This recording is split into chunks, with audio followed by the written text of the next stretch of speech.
तो कैसे हैं आप लोग। चलो दोस्तों प्रारंभ करते हैं संविधान सभा और संविधान निर्माण। ठीक है, तो संविधान किसे कहते हैं। संविधान उसे कहते हैं कि जो लिखित नियमों कानूनों का समावेशन जिसमें होता है और उसको संविधान कहते हैं, ऐसे दस्तावेज को। ठीक है, हेनरी मैन ने सर्वप्रथम संविधान शब्द का प्रयोग किया अपनी पुस्तक the principle of humanity in the world. ठीक है, हेनरी मैन की बुक का नाम क्या है, the principle of the humanity in the world में संविधान का सर्वप्रथम उन्होंने संविधान शब्द का प्रयोग किया। संविधान शब्द का प्रयोग करने वाले पहले भारतीय बाल गंगाधर तिलक थे, अगर भारत के परिप्रेक्ष्य में पूछे तो। ब्रिटेन का संविधान अलिखित है तथा विकसित संविधान का सर्वश्रेष्ठ उदाहरण माना जाता है क्योंकि परंपराओं एवं प्रथाओं पर आधारित है और तथा इसको लिपिबद्ध करने के लिए संविधान सभा का गठन नहीं किया गया था। एक सेकंड दोस्तों, एडजस्ट कर लेता हूँ इसको। ठीक है, इसको लिपिबद्ध नहीं किया गया था। और फिर क्या है कि हाँ, ब्रिटेन के संविधान को लिटन स्ट्रेची ने संयोग एवं उद्यमिता का शिशु कहा है तथा ब्रिटेन को कानून की जननी कहा है। ठीक है, ब्रिटेन को कानून की जननी किन्होंने कहा है, तो लिटन स्ट्रेची ने। ठीक है क्या। फिर है कि अमेरिका का संविधान विश्व का सबसे छोटा व प्राचीन लिखित संविधान है जिसमें मात्र 7 अनुच्छेद हैं। अमेरिका का संविधान को आधुनिक संविधान का स्रोत माना जाता है, मार्च 1789 में लागू हुआ था। तो अपने को तो ये याद रखना है कि लिखित है और सबसे छोटा है किसका, यूएसए अमेरिका का, और इसके अलावा इसमें 7 ही अनुच्छेद हैं। भारत का संविधान विश्व का सबसे बड़ा लिखित संविधान है जिसमें 22 भाग 12 अनुसूचियां और 395 अनुच्छेद थे मूलतः। ठीक है, आइवर्जन ने क्या कहते हैं, ने सर्वप्रथम बताया कि भारतीय संविधान विश्व का सबसे बड़ा लिखित संविधान है तथा अमेरिका का संविधान विश्व का सबसे छोटा संविधान है। तो बात यह है कि भारत का सबसे बड़ा संविधान है, अमेरिका का सबसे छोटा संविधान है। ठीक है, और ब्रिटेन का अलिखित संविधान है। और संविधान शब्द का भारत के परिप्रेक्ष्य में देखा जाए तो सर्वप्रथम किसने यूज किया था, बाल गंगाधर तिलक ने। भारतीय मूल संविधान प्रेम बिहारी नारायण रायजादा द्वारा हस्तलिखित हैं। ठीक है, प्रेम बिहारी नारायण रायजादा को कोई भी भूल नहीं सकता, ध्यान रखें दोस्तों। प्रेम बिहारी नारायण रायजादा ने जो मूल संविधान की प्रति है वो हाथ से लिखी थी, इटैलिक शैली में तथा अंग्रेजी संस्करण में, दोनों में। किन्होंने लिखी थी, प्रेम बिहारी नारायण रायजादा ने। मूल संविधान के हिंदी संस्करण का सुलेखन बसंत कृष्ण वेद द्वारा किया गया था। ठीक है, मूल संविधान था ना अपना, उसका हिंदी संस्करण का सुलेखन किसने किया था, बसंत कृष्ण वेद ने किया था। ठीक है, भारतीय संविधान को ज्यामितीय सौंदर्यीकरण अलंकृत करने का कार्य बिहार राम मनोहर सिन्हा ने किया था, बिहार राम मनोहर सिन्हा ने। ठीक है क्या, भारतीय संविधान की मूल प्रति को 22 चित्रों से सजाने का कार्य नंदलाल बोस ने किया था। 22 चित्रों से सजाने का कार्य नंदलाल बोस ने किया था। मूल प्रति को हाथ से किसने लिखा था, प्रेम बिहारी रायजादा ने। और हिंदी संस्करण को किसने लिखा था, बसंत कृष्ण वेद ने। और ज्यामितीय सौंदर्यीकरण बिहार राम मनोहर सिन्हा ने। ठीक है, राम मनोहर सिन्हा याद रख लो, या फिर बिहार राम मनोहर सिन्हा। ठीक है, और 22 चित्र नंदलाल बोस ने बनाए थे।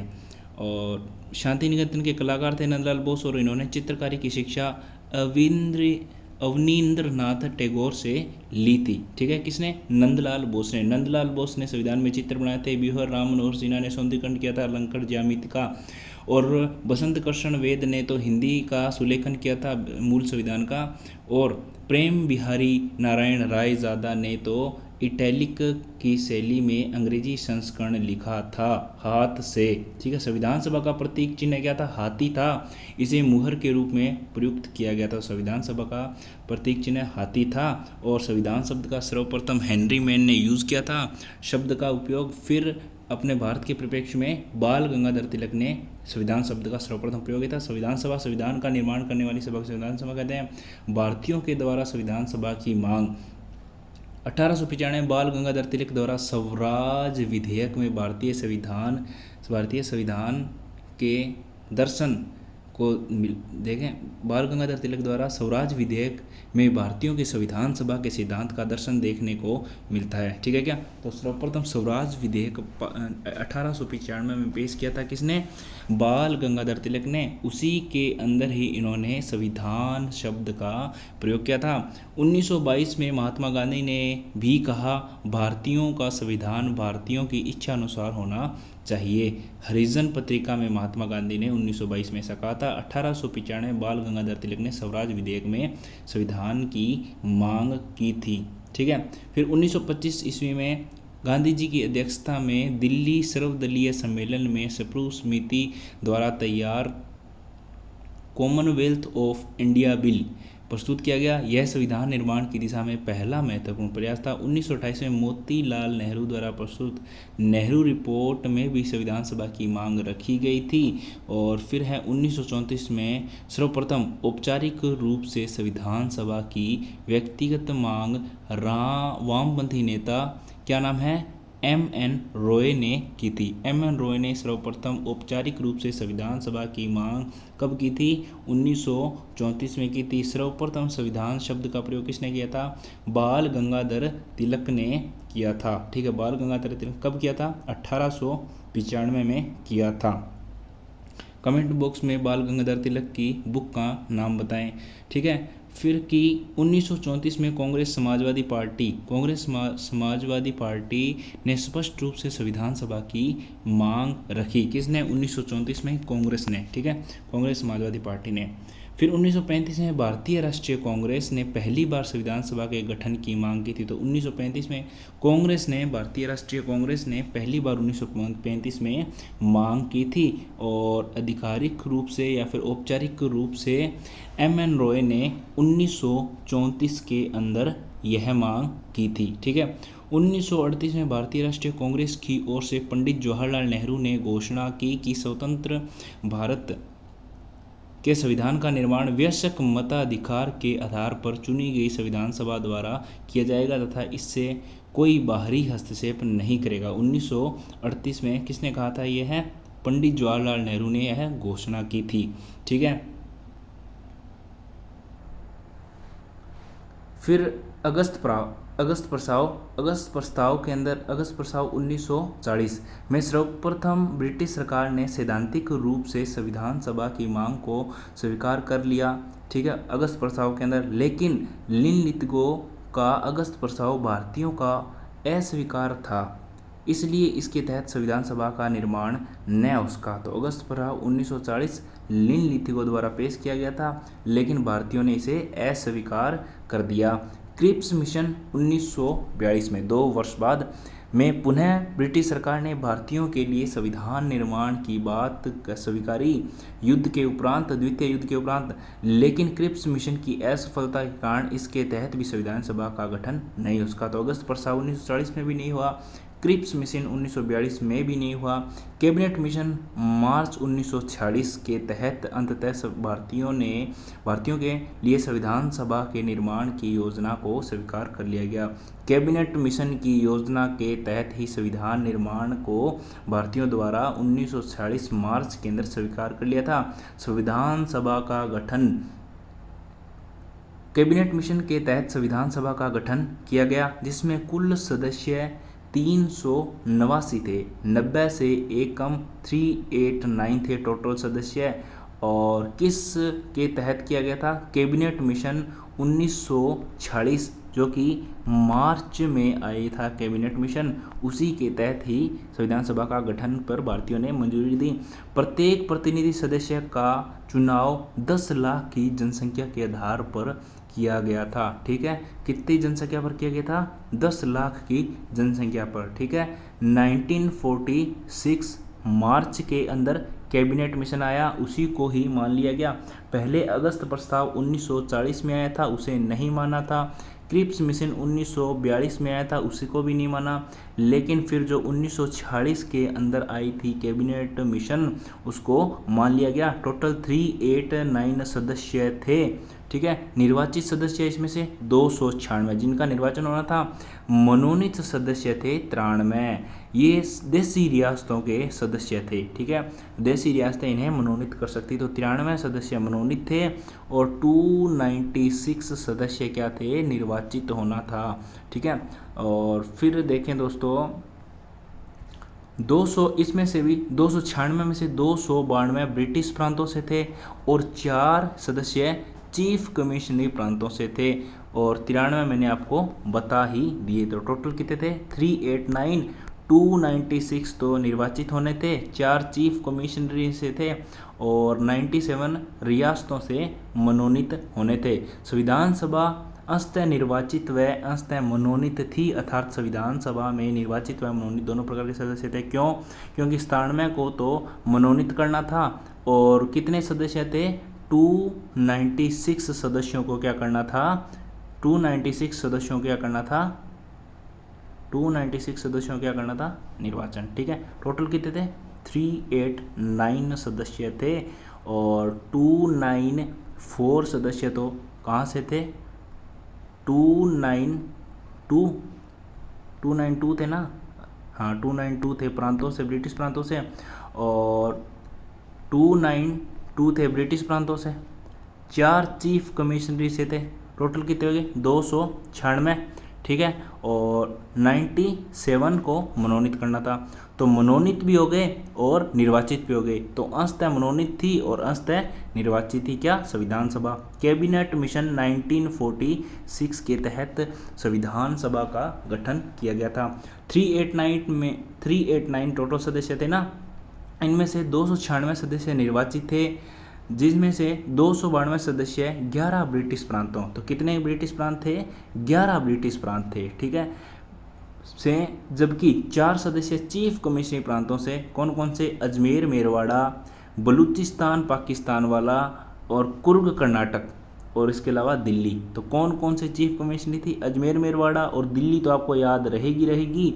इसके अलावा आपको याद करनी है बलूचिस्तान कुर्ग, बलूचिस्तान तो पाकिस्तान में पड़ता है और कुर्ग कर्नाटक के अंदर, ठीक है। और 389 में से 93 सदस्य देशी रियासतों के राजाओं द्वारा मनोनीत किए गए थे। इसी कारण ही अंशतः मनोनीत और अंशतः निर्वाचित मानी जाती है भारत की संविधान सभा, ठीक है। फिर क्या है कि प्रांतों में से सर्वाधिक सदस्य संयुक्त प्रांत 55 सदस्य तथा रियासतों में से सर्वाधिक सदस्य मैसूर रियासत से 7 थे तथा हैदराबाद एकमात्र ऐसी रियासत थी जिसने संविधान सभा के चुनाव में भाग नहीं लिया था। तो कितने मनोनीत करने थे, 97, और इधर निर्वाचन कितने का होना था, 296 का। अगर अपन देखें कि सर्वाधिक जो सदस्य थे निर्वाचित होने वाले, वह सदस्य किसके थे, वह संयुक्त प्रांत के थे। कितने सदस्य थे, 55 थे संयुक्त प्रांत के। और सर्वाधिक संख्या जिसमें से मनोनीत होने थे वह कौन सी थी, वह मैसूर रियासत थी। कौन सी, मैसूर रियासत थी। हैदराबाद का कोई भी व्यक्ति नहीं आया था, ठीक है। संविधान सभा में प्रतिनिधित्व 3 वर्गों को दिया गया। जनसंख्या के आधार पर सामान्य वर्ग था और मुस्लिम वर्ग और सिख वर्ग, 3 वर्ग बनाए गए। एक तो सामान्य वर्ग, दूसरा मुस्लिम वर्ग बनाया गया था और तीसरा सिख वर्ग बनाया गया था। सिख वर्ग बनाए गए थे, ठीक है। पहला तो सामान्य, दूसरा मुस्लिम वर्ग बनाया गया था और तीसरा क्या बनाया गया था, सिख वर्ग बनाया गए थे, सिख वर्ग बनाए गए, ठीक है क्या। संविधान सभा में अनुसूचित जाति सदस्यों की संख्या 26 तथा अनुसूचित जनजाति सदस्यों की संख्या 33 थी। तो एससी के, अनुसूचित जाति के कितने थे, एससी के 26 थे और एसटी के कितने थे, 33, ठीक है। 26-33 आपको याद रखने हैं, 26-33। एसटी के ज़्यादा थे, एससी के कम थे, ठीक है। अनुसूचित जाति के 26 थे और अनुसूचित जनजाति के 33 थे, ठीक है। 296 तो थे निर्वाचन होने वाले और 389 थे टोटल। इनमें से 97 करने थे मनोनीत, 4 थे चीफ कमिश्नरी से और SC ST के देखें तो SC के कितने थे 26 थे, ST के कितने थे 33 थे। सर्वाधिक निर्वाचित होने वाले कौन से कहाँ के थे, संयुक्त प्रांत से थे। और सर्वाधिक जहाँ से मनोनीत होने थे वह कहाँ से थे, वह थे मैसूर रियासत से। ठीक, हैदराबाद से कोई भी नहीं था। संविधान सभा में महिलाओं की संख्या 15 थी, जिसमें से एकमात्र मुस्लिम महिला बेगम एजाज रसूल संयुक्त प्रांत से थी। कौन, बेगम एजाज रसूल। 15 महिलाएं थी तथा वह रियासतों में प्रतिनिधित्व करने वाली एकमात्र महिला एनी मस्करीनी थी। ठीक है, और त्रावणकोर रियासत से थी तथा एकमात्र दलित महिला दक्षायनी वेलायुथन थी। तो एक ही दलित थी, एक ही मुस्लिम महिला थी और रियासतों से प्रतिनिधित्व करने वाली एक ही महिला थी, एनी मस्करीन ऐसी महिला थी। और दलित महिला दक्षायनी वेलायुधन, मुस्लिम महिला बेगम एजाज रसूल। इसके अलावा सर्वाधिक पाँच महिलाएं संयुक्त प्रांत उत्तर प्रदेश से थी और उत्तर प्रदेश संयुक्त प्रांत से ही सर्वाधिक निर्वाचित सदस्य थे। संविधान सभा में 15 महिलाएं कौन कौन सी थी, यह देखना बहुत ही इम्पोर्टेंट है। एक थी विजय लक्ष्मी पंडित संयुक्त प्रांत से, राजकुमारी अमृता कौर मध्य प्रांत से, सरोजिनी नायडू बिहार से, सुचिता कृपलानी संयुक्त प्रांत से, हंसा मेहता बम्बई से, कमला चौधरी संयुक्त प्रांत से, लीला रॉय बंगाल से। फिर दुर्गाबाई मद्रास से, पूर्णिमा बनर्जी संयुक्त प्रांत से, मालती चौधरी ओडिशा से, रेणुका रॉय बंगाल से। दक्षायनी वेलायुधन जो कि दलित थी मद्रास से थी। बेगम एजाज रसूल संयुक्त प्रांत से थी। एनी मस्करीन जो कि मनोनीत थी एकमात्र रियासतों से, एनी मस्करीन त्रावणकोर रियासत से थी। और अम्मू स्वामीनाथन मद्रास से थी। तो दोस्तों एक बार पुनः इनके पढ़ लेना। विजय लक्ष्मी पंडित, राजकुमारी अमृता कौर, सरोजिनी नायडू, सुचिता कृपलानी, हंसा मेहता, कमला चौधरी और लीला रॉय, जी दुर्गाबाई, पूर्णिमा बनर्जी, मालती चौधरी, रेणुका रॉय, दक्षायनी वेलायुधन, बेगम एजाज रसूल, एनी मस्करीन, अम्मू स्वामीनाथन। तो यह 15 महिलाएं थी किसमें, 389 संविधान सभा के टोटल सदस्यों में से। फिर कैबिनेट मिशन के तहत, कैबिनेट मिशन कब आया था, 1946 मार्च के अंदर आया था, के तहत संविधान सभा हेतु चुनाव जुलाई अगस्त 1946 में करवाए गए 296 सीटों पर। कितनी सीटों पर, 296 में, क्योंकि 296 सीटों पर ही होने थे चुनाव। 97 तो क्या थी, मनोनीत होनी थी, किसके द्वारा, रियासतों द्वारा।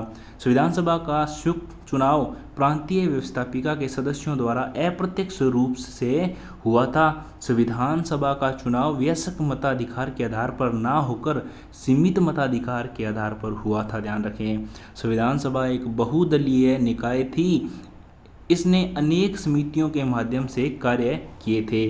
296 सीटों पर चुनाव हुआ, जिसमें से अखिल भारतीय कांग्रेस, ठीक है, जिसमें से भारतीय राष्ट्रीय कांग्रेस को 208, कितनी, 208, 296 पर तो वोट होने थे, ठीक है, टोटल, लेकिन 208 इसमें से कांग्रेस ने जीत ली, मुस्लिम लीग ने 73 जीत ली, वह स्वतंत्र पार्टी ने 8 सीटें जीती और अन्य दलों ने भी 7 सीटें जीत ली। तो सर्वाधिक किसने जीती थी, कांग्रेस ने, कितनी, 208, 296 में से जीत ली थी 208 सीटें, ठीक है। मुस्लिम लीग ने कितनी जीती थी, 78 मुस्लिम लीग ने जीत ली थी। 97 तो होने थे मनोनीत, 73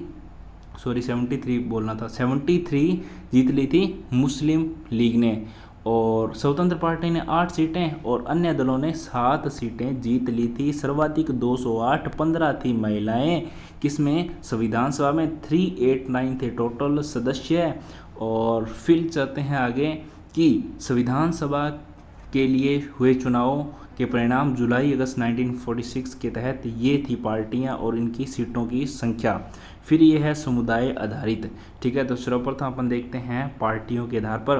कांग्रेस ने कितनी बनाई थी? 208 सीटें जीती थी। मुस्लिम लीग ने कितने जीती थी? 73 जीती थी। और यूनियनिस्ट पार्टी ने 1 जीती थी। यूनियनिस्ट मुस्लिम्स ने 1 जीती थी। यूनियनिस्ट शेड्यूल कास्ट ने 1 जीती थी। तो यूनियनिस्ट नाम की 3 थी। कृषक प्रजा पार्टी ने 1 जीती थी। शेड्यूल्ड कास्ट फेडरेशन ने 1 जीती थी। सिख नॉन कांग्रेस थी, उसने भी 1 जीती थी। और कम्युनिस्ट पार्टी ने 1 जीती थी। फिर इंडिपेंडेंस स्वतंत्र थी जो, वह थी 8। ठीक है क्या? तो यह याद रखना अधिक जरूरी है बजाय कि इनके।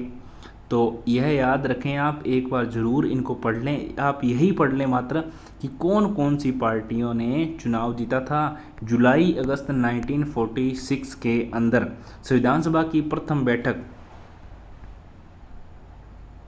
9 दिसंबर 1946 प्रातः 11 बजे दिल्ली के सेंट्रल हॉल में हुई।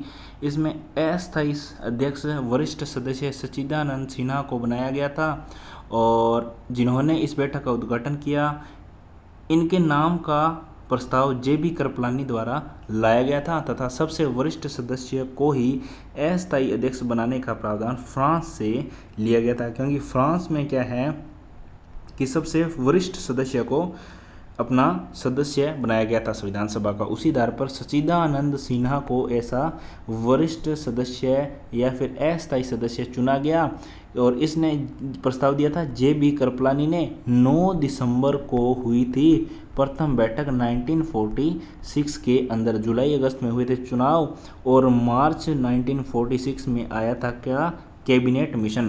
प्रथम बैठक में 207 सदस्यों ने भाग लिया, जिसमें से 10 महिलाएं थी। इस बैठक में मद्रास प्रांत के सर्वाधिक सदस्य थे।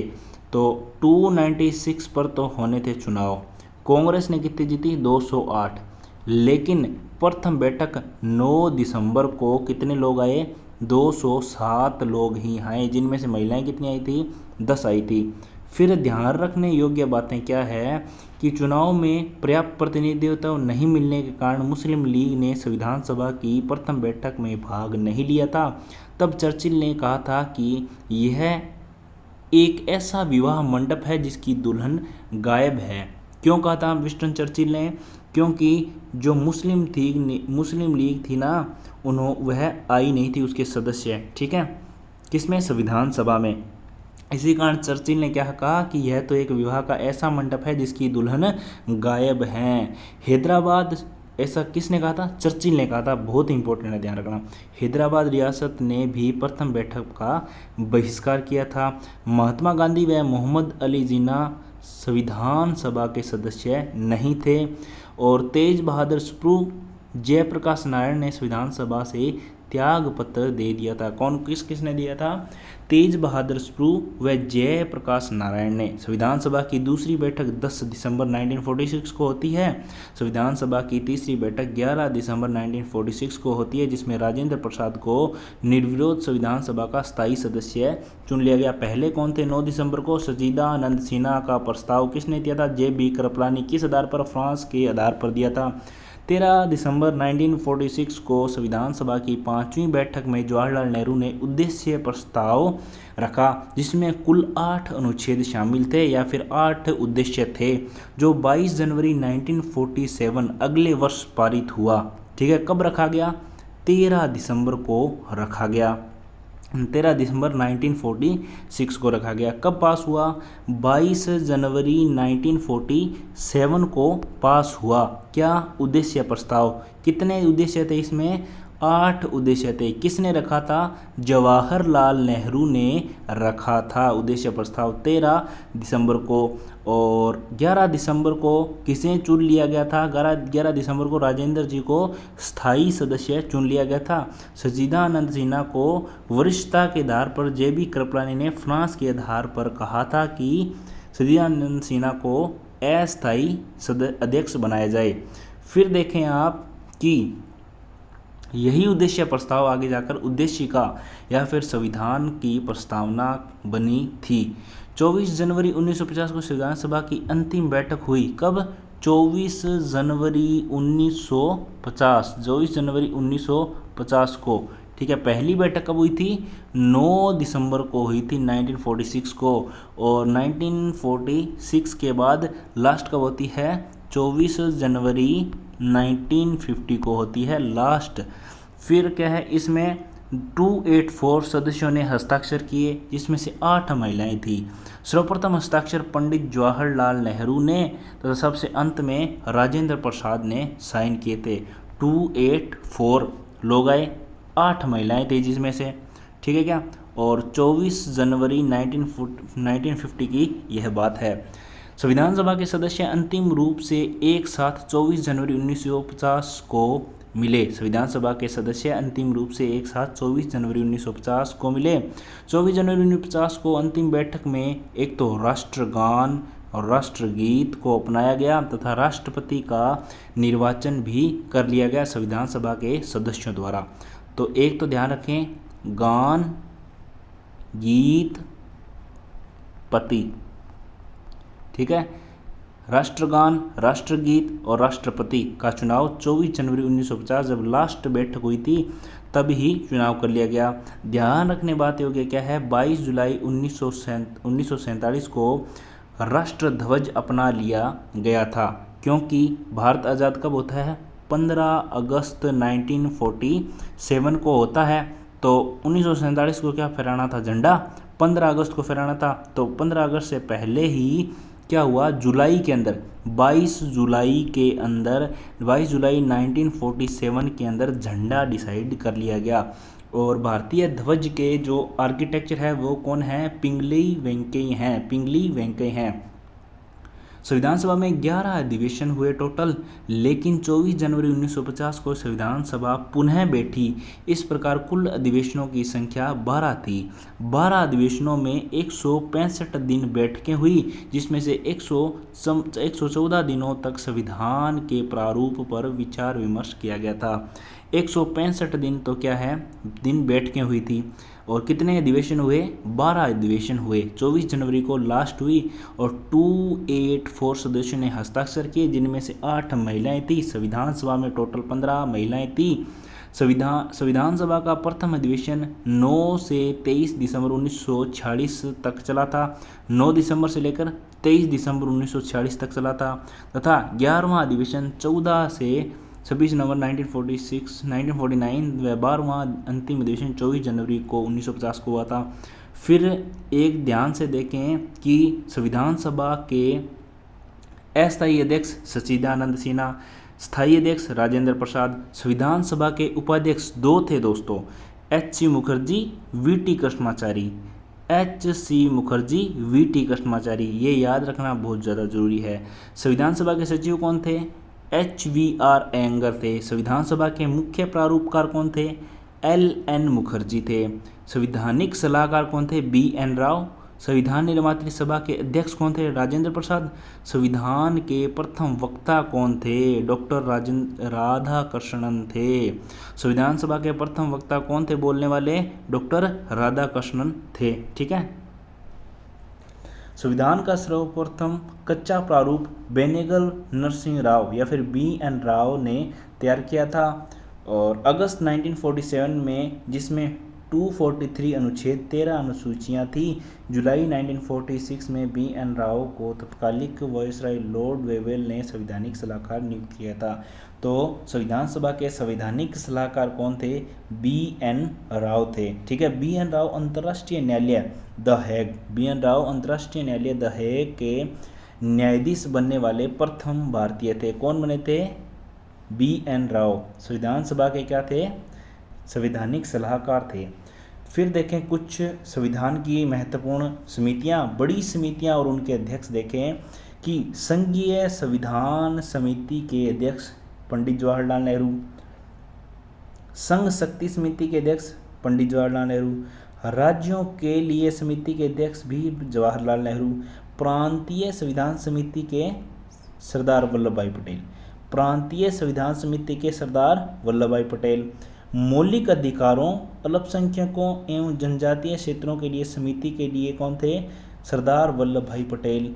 फिर इसी समिति मौलिक अधिकार अल्पसंख्यक एवं जनजातीय क्षेत्रों की समिति के ही कुछ उप समितियाँ थी। कौन कौन सी थी?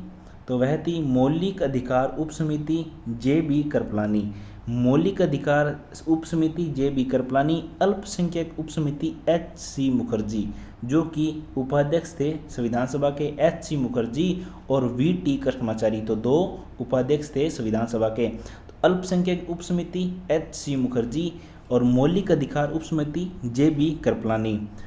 उत्तर पूर्व सीमांत जनजातीय क्षेत्र असम को छोड़कर इसके उपाध्यक्ष कौन थे उप समिति के?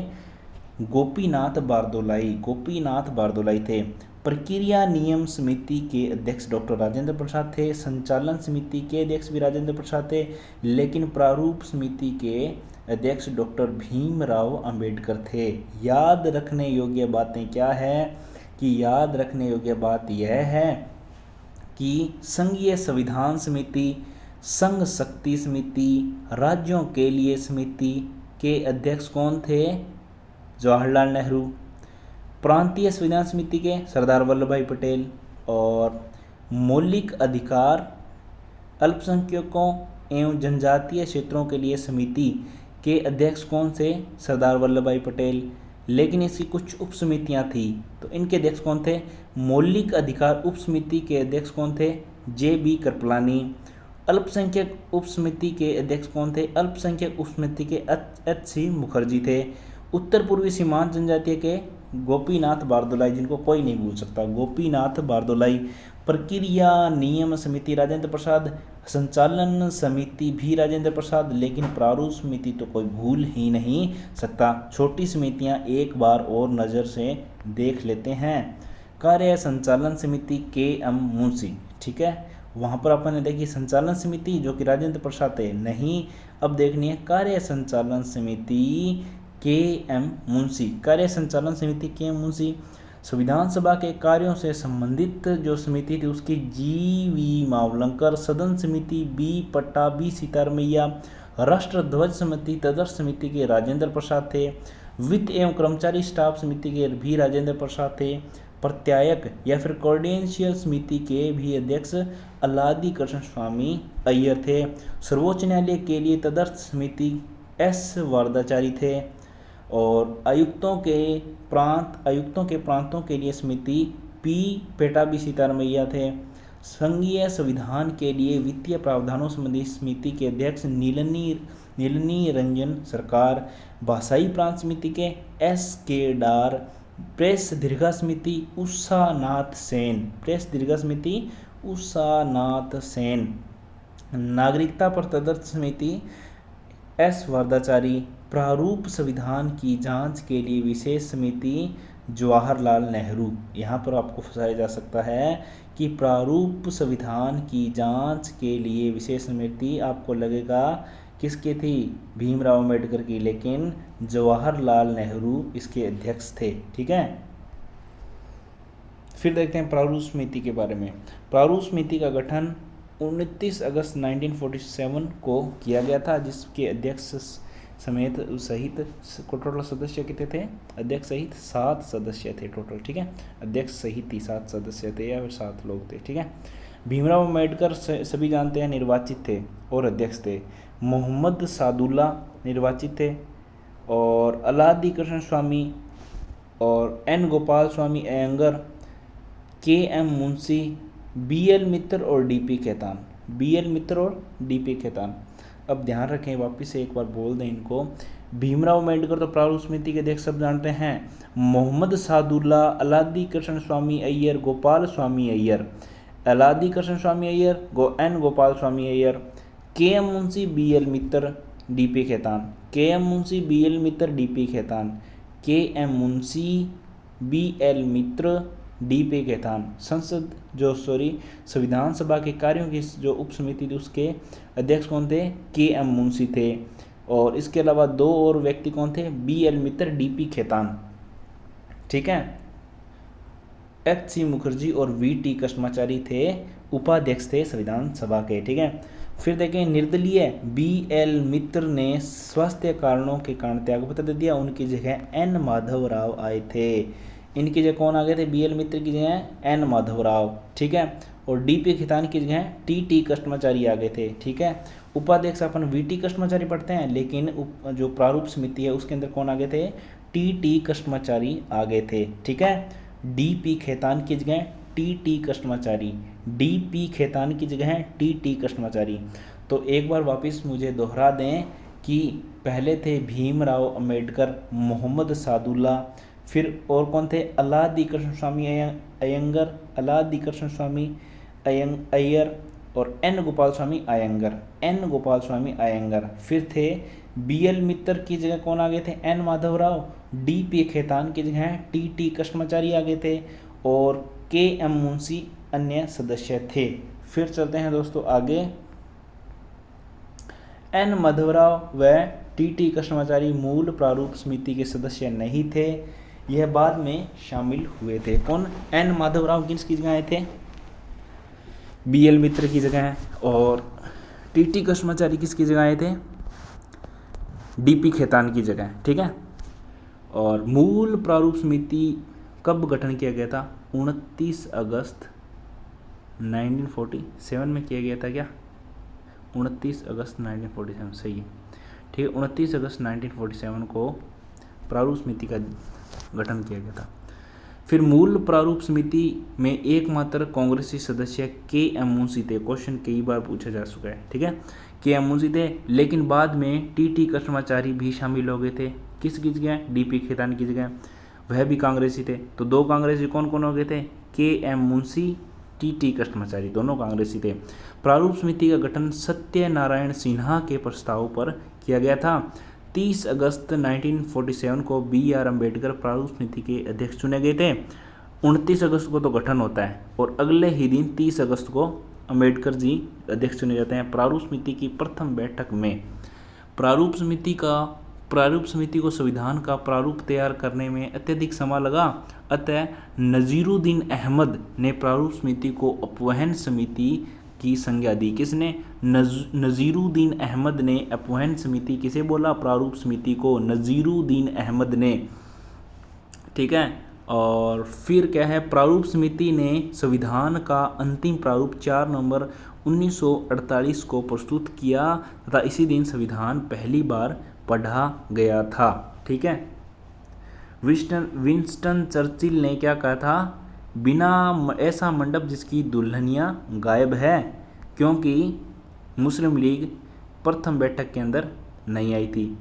फिर संविधान सभा के 3 वाचन, प्रारूप समिति द्वारा प्रस्तुत अंतिम प्रारूप पर चर्चा। प्रथम वाचन 4 नवंबर 1948 से 9 नवंबर 1948 तक। द्वितीय वाचन 15 नवंबर 1948 से 17 अक्टूबर 1949 तक। फिर 14 नवंबर 1949 से लेकर के 26 नवंबर 1949 तक तीसरा वाचन किया गया। बात क्या ध्यान रखनी है, संविधान का प्रथम वाचन डॉक्टर राधाकृष्णन द्वारा किया गया था और प्रथम वक्ता भी कौन थे, डॉक्टर राधाकृष्णन थे, और संविधान का प्रथम वाचन भी डॉक्टर राधाकृष्णन द्वारा किया गया था।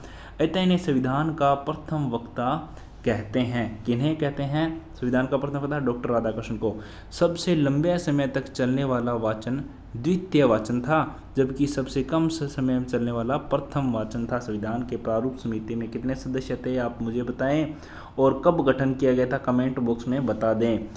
डॉक्टर BR अम्बेडकर ने संविधान सभा के समकक्ष the constitution is settled by the assembly be passed प्रस्ताव 26 नवंबर 1949 को रखा था। 26 नवंबर 1949 को, बल्कि इसे 29 अगस्त 1947 में गठित किया गया था प्रारूप समिति को, और the constitution is settled by the assembly be passed 26 नवंबर 1949 को ही रख दिया था, ठीक है। अपवहन समिति किसने बोला था, नजीरुद्दीन अहमद ने बोला था अपवहन समिति, ठीक है। फिर है संविधान का अंगीकरण 26 नवंबर 1946।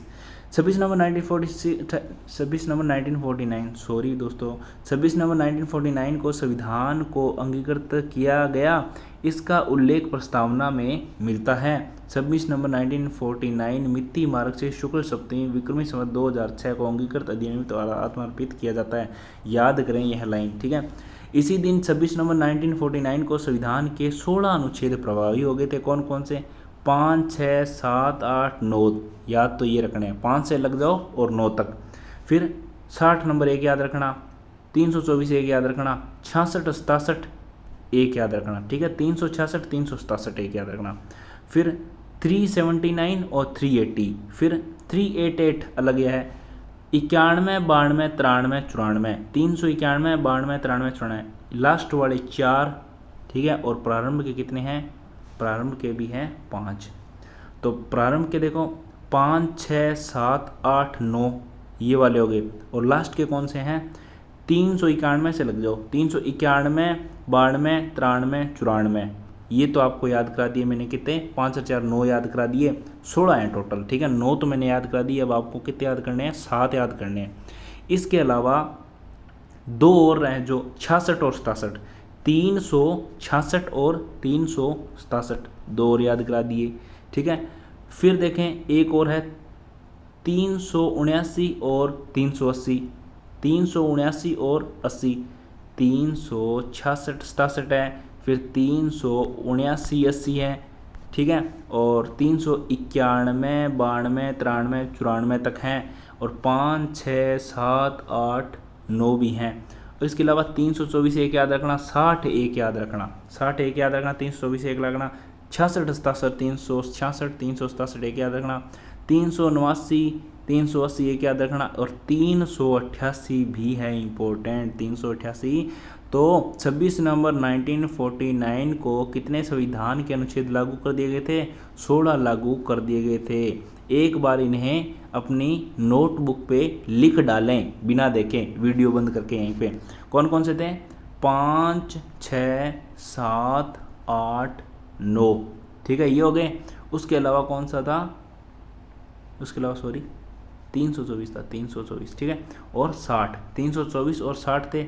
उसके अलावा 366 और 367 और 379 और 80।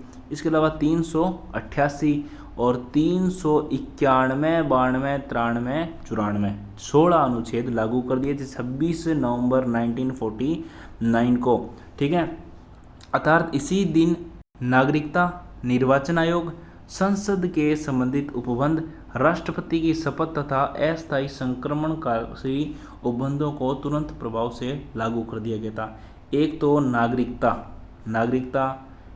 नागरिकता, निर्वाचन आयोग और संसद से संबंधित उपबंध, ठीक है।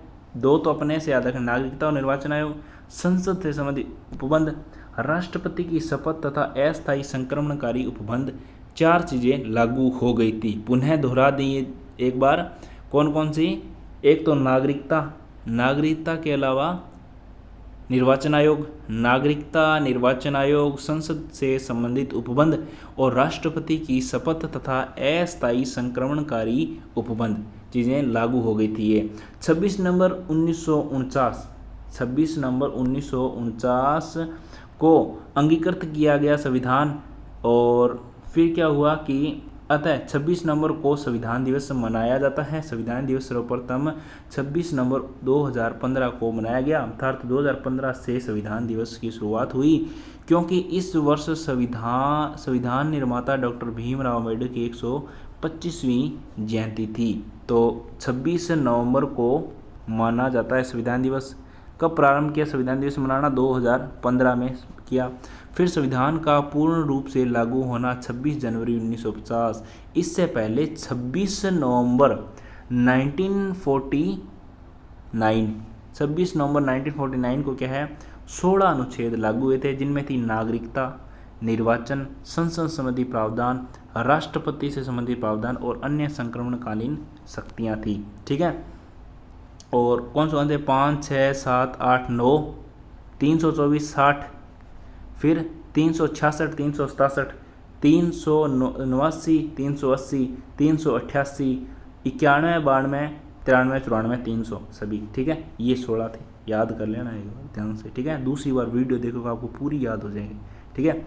संविधान का पूर्ण रूप से लागू होना 26 जनवरी 1950। 26 जनवरी 1950 को भारतीय संविधान पूर्ण रूप से लागू हुआ था, अर्थात भारत गणराज्य बना गया। हमारे मूल संविधान में 22 भाग थे, ध्यान रखें कितने भाग थे, 22। 8 अनुसूचियां थी, 395 अनुच्छेद थे। 22 भाग, 8 अनुसूचियां, 395 अनुच्छेद। वर्तमान में गणना के अनुसार 25 भाग माने जाते हैं। पहले कितने थे, 22 से 25 हुए, 3 बढ़ गए। और 12 अनुसूचियां की 12 हैं और 468 लगभग अनुच्छेद माने जाते हैं। पहले कितने थे, 395 थे और अब कितने हैं, 468 हैं। और फिर देखो हमारा संविधान बनकर तैयार 26 नवंबर 1949 को ही हो गया था, लेकिन पूर्ण लागू 26 जनवरी 1950 को हुआ। इसका मुख्य कारण लाहौर अधिवेशन, जो कि 1929 दिसंबर में, जिसकी अध्यक्षता जवाहरलाल नेहरू ने की थी, की घोषणा थी कि जिसमें कहा गया था कि 26 जनवरी 1930 को पूर्ण स्वराज्य दिवस मनाया जाएगा। अतः इसे 26 जनवरी की महत्ता को ध्यान में रखते हुए 26 जनवरी 1950 को लागू किया गया, ठीक है। क्या मुख्य रूप से क्या याद रखना है, दिसंबर 1929 को लाहौर अधिवेशन में जवाहरलाल नेहरू ने ऐसा बोला था, ठीक है। संविधान का निर्माण 3 प्रतिलिपियों में हुआ, अंग्रेजी, हिंदी, चित्रात्मक प्रतिलिपि। और अंग्रेजी का किसने लिखा था, प्रेम बिहारी नारायण रायजादा ने। हिंदी का बसंत जी ने। और चित्रात्मक किसने लिखा था, आप कमेंट बॉक्स में बताएं। संविधान सभा 2 प्रकार के कार्य करती थी, एक तो संविधान निर्माण करती थी, दूसरा विधानमंडल के रूप में शासन भी करती थी। H.C. मुखर्जी V.T. कृष्णाचार्य उपाध्यक्ष थे, सच्चिदानंद सिन्हा अस्थायी थे अध्यक्ष, राजेंद्र प्रसाद स्थायी अध्यक्ष थे, ठीक है। फिर देखें कुछ यूं बातें कि जब संविधान सभा संविधान निर्माण कर रही थी, कार्य करती थी, तब उसके अध्यक्ष राजेंद्र प्रसाद होते थे, तथा जब संविधान सभा विधानमंडल के रूप में कार्य करती थी तब उसके अध्यक्ष जी.वी. मावलंकर थे, ठीक है। तो जी.वी. मावलंकर होते थे संविधान सभा के बजाय विधानसभा के रूप में अध्यक्ष जी.वी. मावलंकर। और वैसे संविधान सभा के कौन कौन से उपाध्यक्ष थे, एक तो उपाध्यक्ष कौन थे, H.C. मुखर्जी, V.T. कृष्णाचार्य, ठीक है। और अध्यक्ष कौन थे संविधान सभा के, डॉक्टर राजेंद्र प्रसाद। लेकिन संविधान सभा के पहले बताए थे, अब है विधानसभा के रूप में उसकी अध्यक्षता कौन करते थे, जी.वी. मावलंकर। विधानमंडल के रूप में संविधान सभा की पहली बैठक कब होती है, 17 नवंबर 1947 को हुई। उसी दिन मावलंकर को अध्यक्ष चुन लिया गया। 17 नवंबर 1947 की बात कर रहे हैं। फिर है कि बात 2 सितंबर 1946 को 2 सितंबर 1946 से 15 अगस्त 1947 तक अंतरिम सरकार ने कार्य किया, तथा 16 अगस्त 1947 से 26 जनवरी 1950 तक संविधान सभा ने कार्य किया।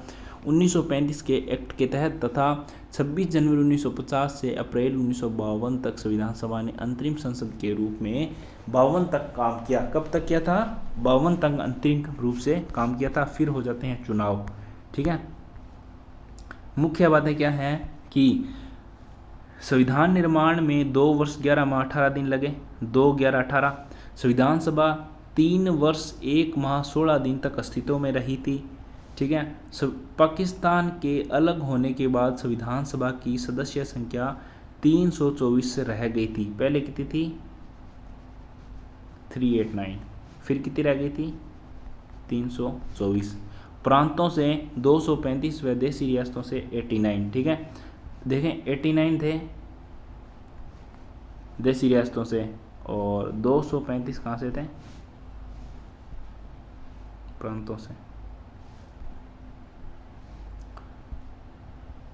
संविधान सभा ने स्वतंत्रता के बाद पुनर्गठित संविधान सभा में सदस्य संख्या 299 थे, ठीक है। क्या स्वतंत्रता के बाद पुनर्गठित संविधान सभा में सदस्य स्वतंत्रता के बाद पुनर्गठित संविधान सभा में सदस्य 299 रह गए थे, प्रांतों से 229 व रियासतों से 70। संविधान सभा ने मई 1949 को राष्ट्रमंडल में भारत की सदस्यता का सत्यापन कर दिया। संविधान पर हिंदी में हस्ताक्षर करने वाले एकमात्र सदस्य शिबन लाल सक्सेना थे, जिन्होंने हिंदी में साइन किए थे। वाह मेरे शेर शिबन लाल सक्सेना। ठीक है, फिर देखें कि राजस्थान से संविधान सभा में 12 सदस्य थे। एक चीफ कमिश्नरी अजमेर मेरवाड़ा से थे, उसे एक अलग बना दिया, इसीलिए टोटल 12 माने हैं। 11 अन्य रियासतों से थे, जिनमें सर्वाधिक 3 जयपुर रियासत थे। संविधान सभा में टोटल कितने व्यक्ति थे? 11। 7वीं की बुक में लिखा हुआ है 11। ठीक है, तो 12 भी हैं। एक कौन थे? Ajmer chief commissioner. Total Rajasthan से कितने थे? 12 थे। संविधान सभा पर हस्ताक्षर करने वाले प्रथम राजस्थानी बलवंत सिंह मेहता थे, उदयपुर के। कौन थे? बलवंत सिंह मेहता। वह सबसे अंत में हस्ताक्षर करने वाले मुकुट बिहारी भार्गव थे, अजमेर मेरवाड़ा से मुकुट बिहारी भार्गव। और पहले कौन थे? बलवंत सिंह मेहता उदयपुर से थे, और सबसे अंत में मुकुट बिहारी भार्गव अजमेर मेरवाड़ा से। संविधान सभा में कुल 64 लाख खर्च हुए रुपए। कितने खर्च हुए? 64 लाख। 60 देशों के संविधान का अवलोकन किया गया। 60 देशों के संविधान का अवलोकन किया गया। 64 लाख रुपए लगे थे।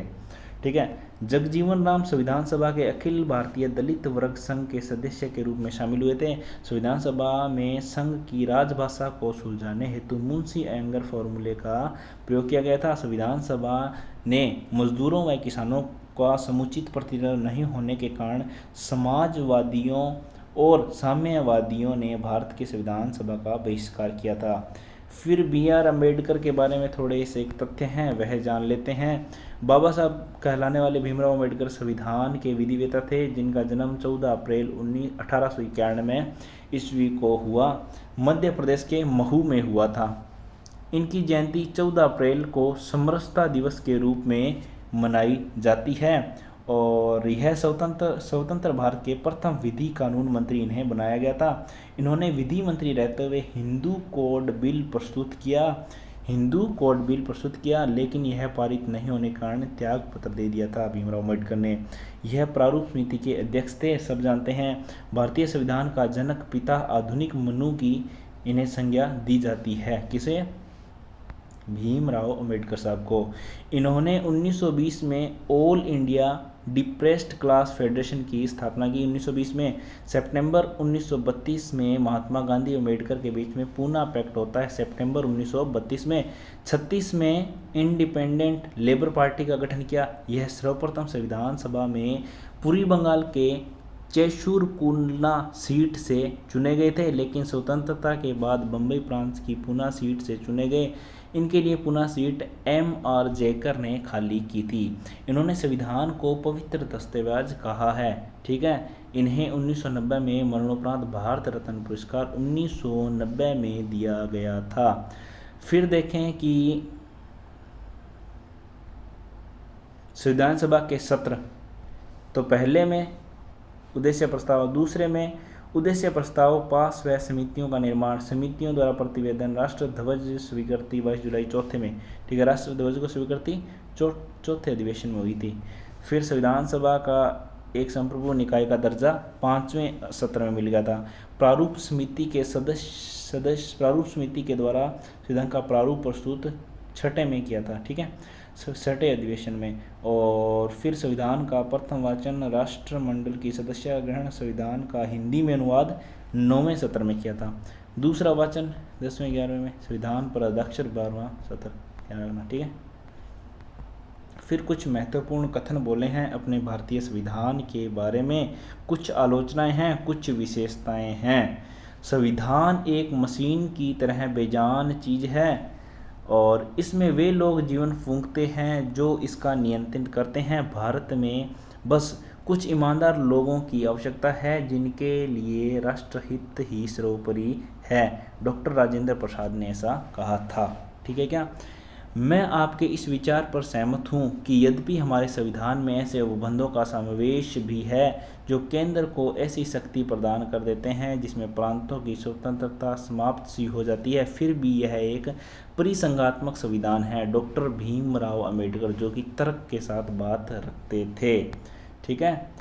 संविधान सभा अनिवार्यतः एक दलीय देश में एक दलीय निकाय थी। संविधान सभा कांग्रेस थी और कांग्रेस ही भारत थी। ग्रेनविल ऑस्टिन ने ऐसा कहा था। संविधान सभा ही कांग्रेस थी और कांग्रेस ही भारत थी। ग्रेनविल ऑस्टिन ने ऐसा कहा है, ग्रेनविल ऑस्टिन ने। फिर संविधान सभा को हिंदुओं की सभा किसने कहा है? लॉर्ड विस्काउंट ने संविधान सभा को हिंदुओं की सभा कहा था।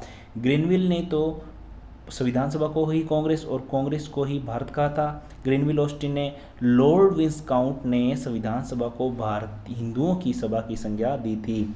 संविधान सभा केवल एक बड़े समुदाय की संस्था की संज्ञा थी, एक बड़े समुदाय का नेतृत्व कर रही है फिर संस्था थी। विंस्टन चर्चिल ने कहा था, भारतीय संविधान आशा और प्रेरणाओं की अपेक्षा भय और संतरा से बना है। पॉल ब्रास ने ऐसा कहा। फिर भारत संविधान सभा को चलायमान राष्ट्र की संज्ञा किसने दी? जवाहरलाल नेहरू जी ने दी थी संविधान सभा को चलायमान राष्ट्र की संज्ञा। ठीक है। लॉर्ड विस्काउंट ने क्या था? यह तो हिंदुओं की सभा है। ग्रेनविल ऑस्टिन ने क्या था? कांग्रेस ही संविधान सभा है और कांग्रेस ही भारत है। ठीक है। संविधान सभा ही कांग्रेस है और कांग्रेस ही भारत है। विस्काउंट ने हिंदुओं की सभा कहा था। विंस्टन चर्चिल ने इसे एक जाति समुदाय की एक विशेष सभा बताई थी। और चलायमान राष्ट्र जवाहरलाल नेहरू ने बोला था। ठीक है। हम प्रथम श्रेणी के संविधान से तृतीय श्रेणी के प्रजातंत्र का संचालन कर रहे हैं। नाना पालकीवाला ने ऐसा बोला था। अभी देखो, मैं पक्का बता रहा हूँ, ये क्वेश्चन पक्का आएगा, आकाशवाणी कर रहा हूँ पहले। हम प्रथम श्रेणी के संविधान से तृतीय श्रेणी की प्रजातंत्र का संचालन कर रहे हैं, नाना पालकीवाला ने ऐसा कहा था। फिर अंबेडकर को भारतीय संविधान के जनक के स्थान पर भारतीय संविधान की जननी कहना चाहिए। के.वी. राव ने ऐसा कहा। के.वी. राव ने ऐसा कहा। यदि संविधान असफल होता है तो हमें संविधान की निंदा नहीं करनी चाहिए, लेकिन हम कहेंगे कि मनुष्य दुष्ट था, भीमराव अंबेडकर ने कहा।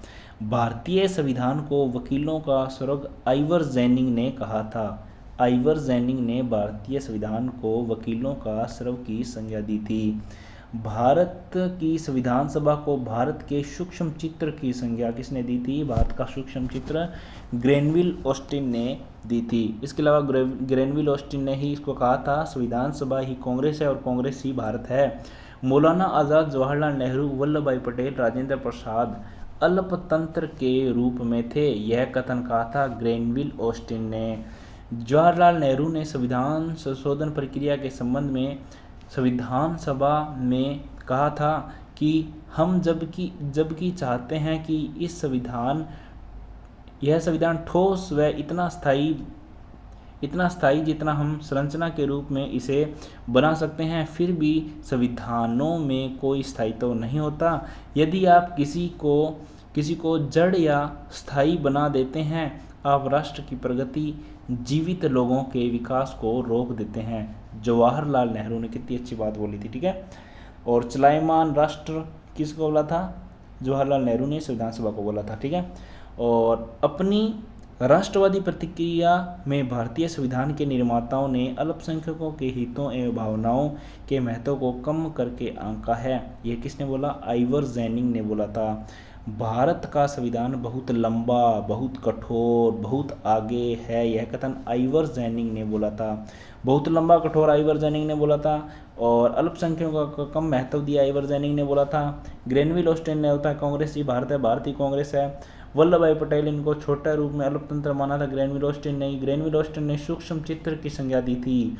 भारत के सूक्ष्म चित्र की संज्ञा किसने दी थी? ग्रेनविल ऑस्टिन ने दी थी। वकीलों का सर्व किसने किया था? आइवर जैनिंग ने बोला था।